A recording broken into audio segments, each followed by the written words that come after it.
I did the Manitou Springs Incline 10 times this summer. And here's everything you need to know about the Manitou Springs Incline. So without further ado, we're going to get right into the video.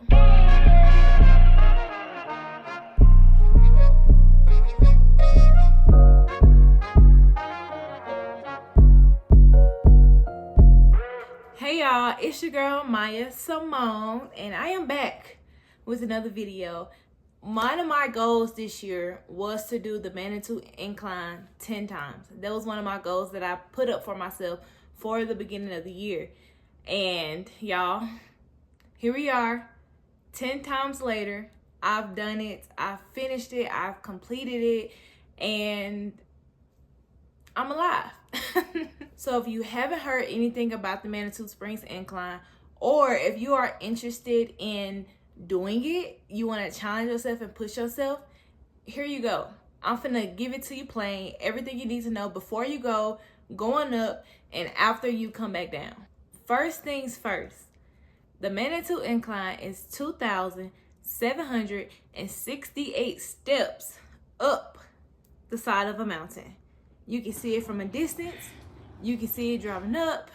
You know, once you see that line going right up the side of a mountain near Manitou, that is the incline.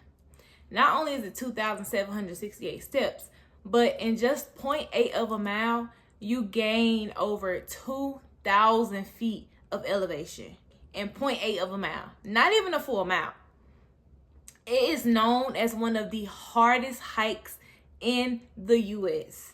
And I did it 10 times. Crazy. So, I know. Before you start the incline, before you even get in your car and drive up, you need to be hydrating as much as you can the day, if not 2 days before. Me personally, I've never actually reserved a spot to do the incline, but I do recommend it simply because they use that information to know how many people is on the incline and how many times they need to come and clean up the incline. Like if it's a lot of traction, some people leave trash. They say don't leave any trash, but some people do. And because of that, they need to know how many people is on the incline to gauge the amount of times they have to come up themselves to clean it. So I'm gonna insert the website on the video, somewhere on the video, and you go here. They have 30-minute slots that you can book. You can't have a group over 8. Technically, the incline is open from 6 a.m. to about 6 p.m. depending on the season.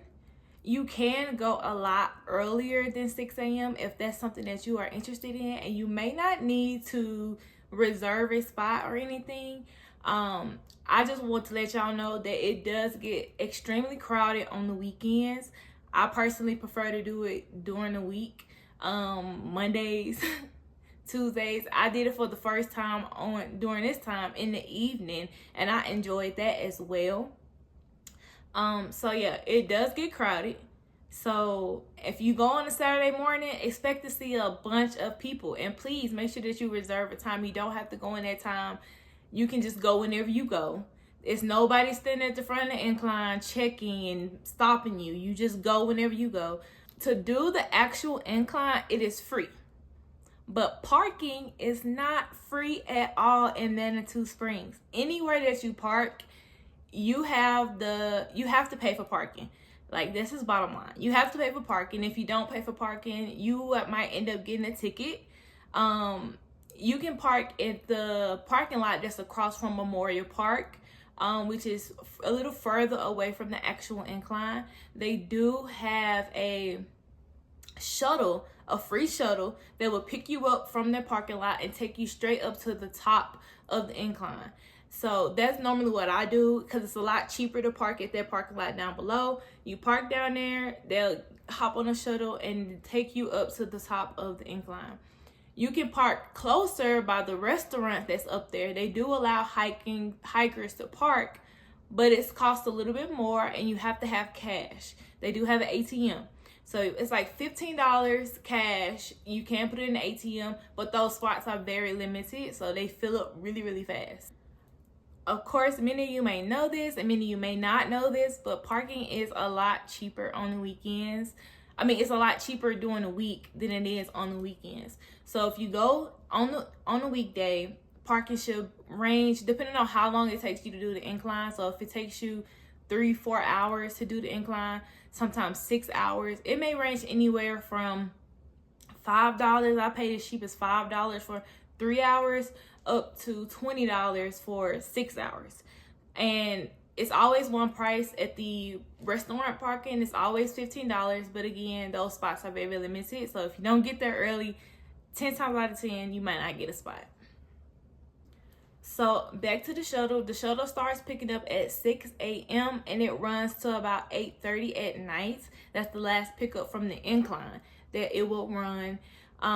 It runs every 20 minutes. So once you get done, you probably have to wait a few minutes, or if you get done in the right time, it'll be pulling up. So it runs every 20 minutes, so you don't have to worry about missing it or anything like that. You just probably have to wait a little longer if you do miss it. But yeah, a free shuttle runs all day long. What would you need to bring when you go on the incline? What do you need to pack? What type of gear? You need to, the main thing that I gotta make sure I say is make sure that you have some shoes with grip on them. That is what I recommend. I've seen people do the incline barefooted. I've seen people do the incline in sandals. But I suggest wearing some shoes with some type of grip because it's a lot of loose gravel, a lot of loose rocks going up the incline. And so it get a little slippery. You may slip. You may, if the shoes don't have enough grip. I also highly recommend hiking poles. I've done an incline. I did it about 6 times before I was like, let me try it with my hiking poles because I see people using them all the time. And so when I used the hiking poles for the first time, it made a world of difference. It was really, really good for support, for stability, and also when it gets really, really steep, you need that extra to make sure that you get up on those stairs. Some of the stairs are really, really tall and uneven, and some of them are really short where you gotta like almost take a half a step. But the hiking poles are really, really useful for those reasons, to keep you stable, to support you while you're going up. You use more of your core. Sometimes you be crawling. Like when I did the incline the first few times, some of those steps are so steep where you literally are crawling on your hands. So I definitely recommend getting some hiking poles. This is not necessary, but I do recommend a small bag, nothing too heavy. You don't want to carry any heavy bags up the incline unless you are trying to go for some type of, I don't know. But you want to bring a little bag so you can have your water, a few little snacks, just in case you want to pull over and need to re-energize yourself. But a small backpack, nothing too big, nothing too crazy. I always take my little book bag. This one, I need to get a better one for when I actually do the hike, but I always take this little one. I fill it up with what I need, and it's perfect for when I'm going up the incline. Another thing, I suggest bringing wearing layers. Wear layers, okay?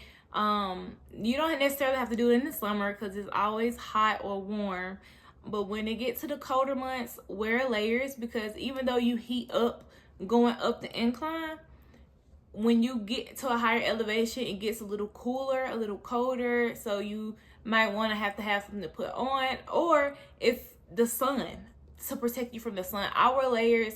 I always make sure that my arms is covered up when I'm doing it in the daytime, because the sun will burn you. That's the next thing. Sunscreen. Wear sunscreen, a hat, something to protect you from the sun, because like I said, going up there, it's not much shade. It's like literally straight up in the sun, and the sun do get hot. So if you going anytime after 9 o'clock, if you starting anytime after 8, you need to get something to protect you from the sun, because this Colorado sun do not play, y'all. And I mean it. If you're a person that don't really have hiking poles, you can also wear gloves to help you when you get to those steps where you have to use your hands to help you get up. Wear some gloves. Also wear gloves in the colder months, because like I said, it gets cold at the top. I did it one time in March in the morning, and my sweat had got frozen on my hoodie. That's how cold it was when I did it back in March once I got to the top. So definitely be prepared, and always go at your own pace. Start slow, okay? You don't have to rush. Sometimes when people get on there, and I've made this mistake myself, I get to thinking like, oh, this is not that bad, and now I'm moving pretty fast. But as that air gets thinner, it gets harder to breathe. It gets a lot harder to breathe. So make sure that you start slow, okay? When you get off the shuttle bus, it drops you off at the bus stop, okay? It is a large parking lot that's right there where you can kind of cut across if you wanted to and get straight there, but they do not want you to cut across the parking lot at all. You have to go down the hill and then back up. Follow the signs where it say incline. You have to go down the hill and then back up to where the incline starts. It has some situations going on with people getting upset with the attendants that work in the parking lot. And so because of that, they made this rule to not walk through the parking lot at all if you are a hiker. Now, if you go early enough in the mornings, nobody's there, so you can go walk across. But once the attendants are there, once his car is parked there, you have to go around. Okay, so now that you're on the incline, you made it to the beginning. It's a little base camp down there where you can get snacks if needed. You can get something to drink. I think it opens around 8, if I'm not mistaken, 7 or 8. But it's right there at the beginning. So you get on the stairs, you start going up, and right before you actually get on the incline, it's a sign. It's a big sign that tells you that you can bail out 3 different times while you're there. So it's 3 different bailout points on the incline where you can go off, and if you can't make it anymore, you can go off, and it's a trail that'll lead you down to the trailhead if you need to stop early. The last time that you can bail out of the incline is at 1,800 steps. That is the last time. Once you pass 1,800 steps, you might as well just go to the top. At this point, you got to get to the top. The steps are numbered.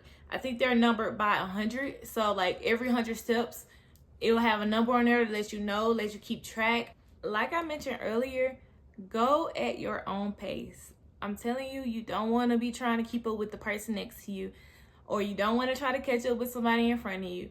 Go at your own pace. If you with a group, if you with somebody, let them know when you need to stop, when you need to take a moment to catch your breath, when you need to get yourself together, because you will have to take some type of breaks.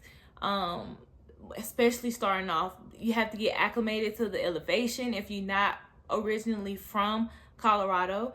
So in that the elevation will challenge you more than the steps. I'm telling y'all, the steps is not that bad, honestly, but going up in elevation and not being able to breathe, not being able to get a full air of breath, that is what's gonna tire you out. So make sure that you are taking your time. Stop as many times as you need. Catch your breath and then keep moving.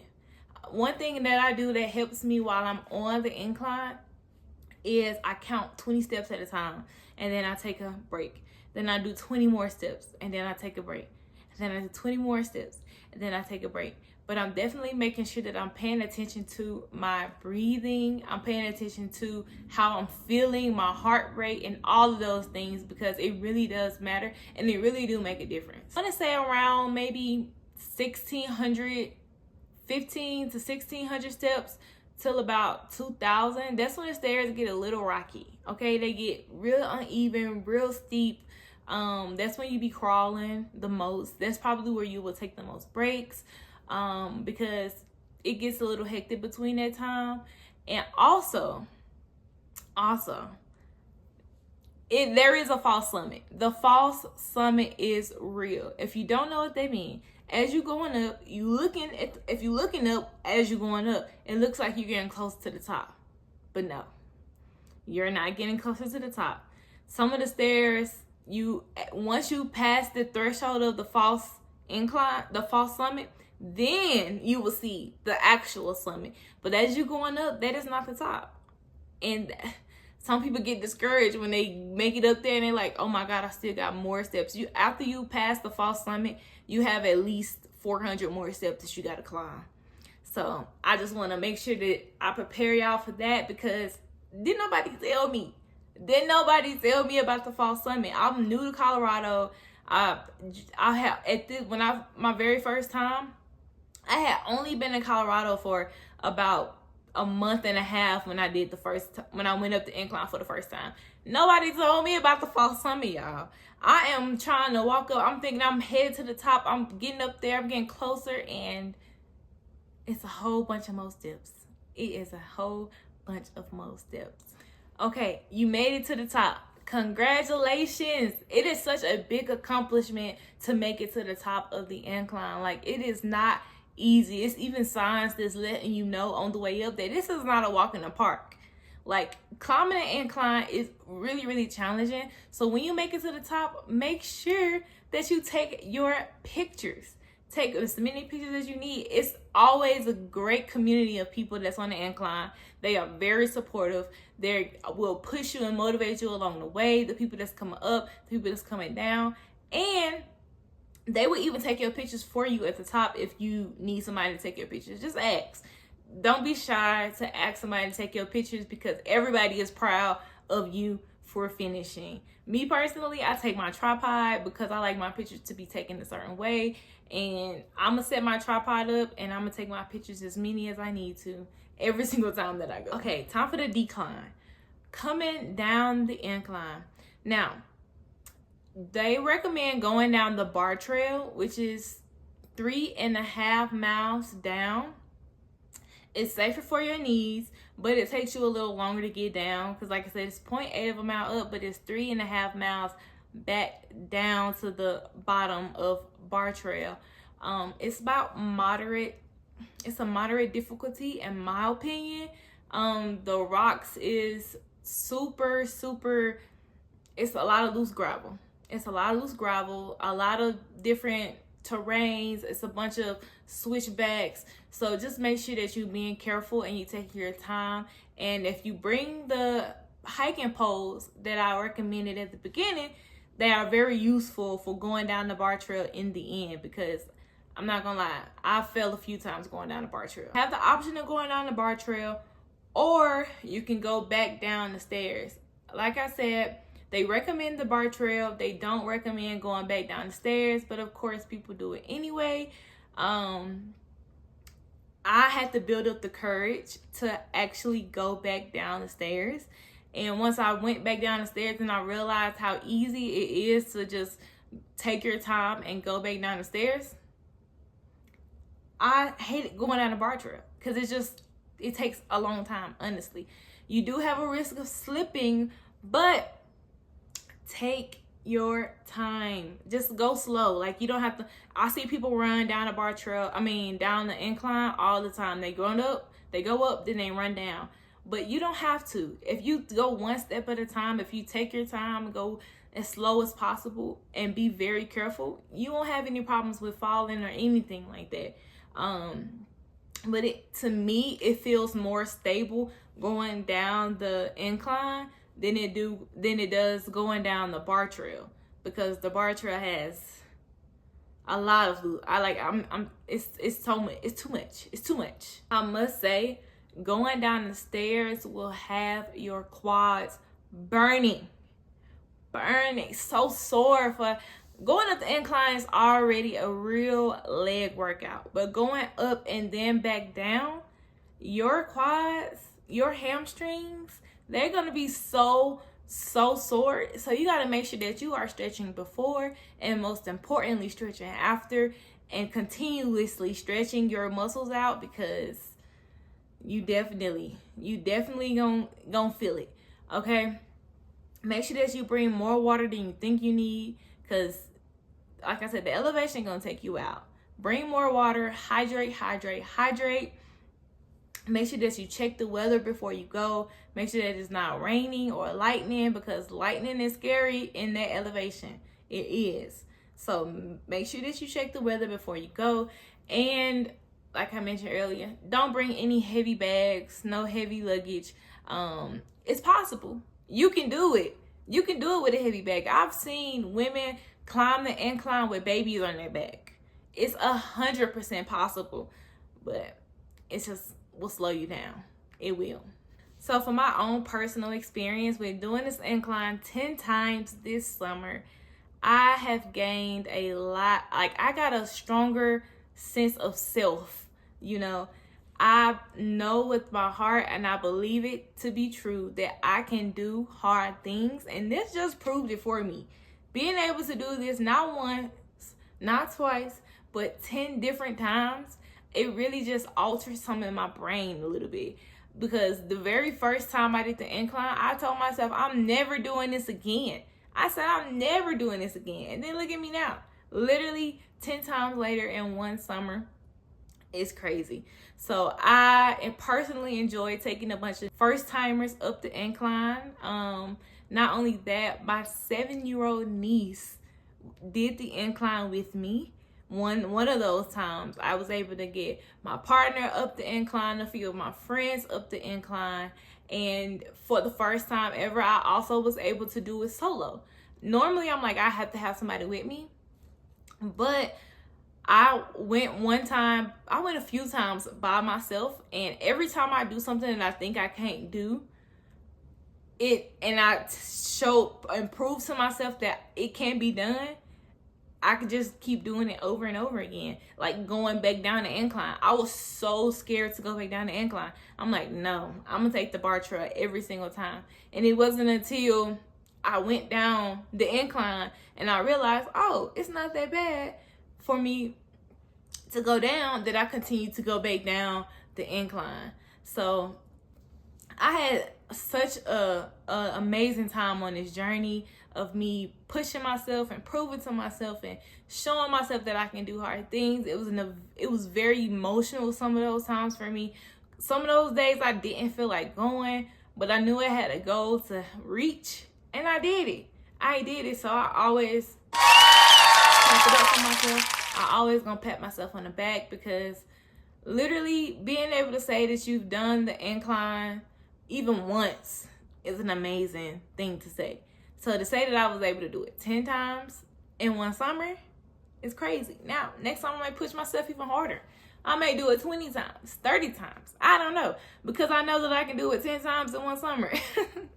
So anyway, yeah. To me, the incline is more than just physical. It's also very, very mental. And I encourage all of you guys, if you're thinking about it, if you just want to know about it, I encourage you to try it at least once in your life. If you don't do it no more times than that, just do it once to say that I did this once. And drop a comment below if you've ever done an incline. If you have any extra tips about the incline that I may have missed, I may have skipped over, drop a comment below. If you're thinking about doing an incline, just let me know. I want to drop a comment below about your experience if you have already done the incline. I want to know. I look at those things and I like to see the engagement. Anyway, thank y'all so much for watching my video. Make sure that you like, comment like I said. You can share it with your friends. You can subscribe, and if you want to, if you like, you can hit that post notification bell button so that you know every time I'm posting a new video. I post every Sunday at 2 p.m. Mountain Time. Again, that is every Sunday at 2 p.m. Mountain Time. Keep glowing and keep growing, and I will catch you in the next video. Bye.